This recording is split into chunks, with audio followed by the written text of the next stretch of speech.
അയാൾ പറഞ്ഞ ഒരു എക്സാമ്പിളുള്ള മണ്ടത്തരം എനിക്ക് പിന്നെ ആലോചിക്കുമ്പോഴാണ് തോന്നുന്നത്. അതായത് പുള്ളി പറയുന്നുണ്ട് ഇവിടെ ആൾബലം പിന്നെ ഈ ലെഫ്റ്റിസ്റ്റുകളെ സംബന്ധിച്ചിടത്തോളം അവർ മുസ്ലിങ്ങളായിട്ട് ഒരു കൊടുക്കൽ വാങ്ങൽ ഉണ്ടാവാൻ കാരണം അവർ കുറച്ച് ആൾബലം ആവശ്യമുണ്ട്, അതിന് വേണ്ടിയിട്ടാണ് ന്യൂനപക്ഷങ്ങളുടെ കൂടെ നിൽക്കുന്നത്. ആൾബലത്തിന് വേണ്ടിയിട്ടാണെങ്കിൽ മിസ്റ്റർ മണ്ടൻ ആരെങ്കിലും ന്യൂനപക്ഷങ്ങളെയാണോ പ്രീണിപ്പിക്കാൻ ശ്രമിക്കുക? ഭൂരിപക്ഷത്തെ പ്രീണിപ്പിക്കാൻ ശ്രമിക്കുക?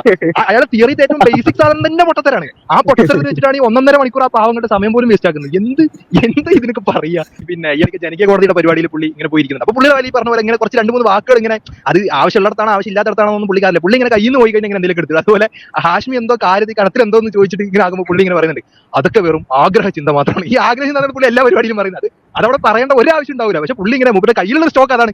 അതൊക്കെ ഇങ്ങനെ ആഗ്രഹ ചിന്ത മാത്രമാണ്. അതുപോലെയാണ് ഈ ഉണ്ടാക്കാറ്, ആകാശമാമൻ, പിന്നെ മതം എന്നുള്ളതിന് ശേഷം ഇങ്ങനെ എന്തെങ്കിലുമൊക്കെ കോമഡി വാക്ക് ചേർത്തിട്ട് ഇങ്ങനെ കുറെ ഈ സ്റ്റാൻഡപ്പ് കൊമേഡിയൻ. അതിനപ്പുറത്തേക്കുള്ള ഒരു സാധനമല്ല. ഇങ്ങനെയുള്ള എത്ര ജോക്കർ ആർഗ്യുമെന്റ്സ് പുള്ളി പ്രസന്റ് ചെയ്ത് നോക്കാം.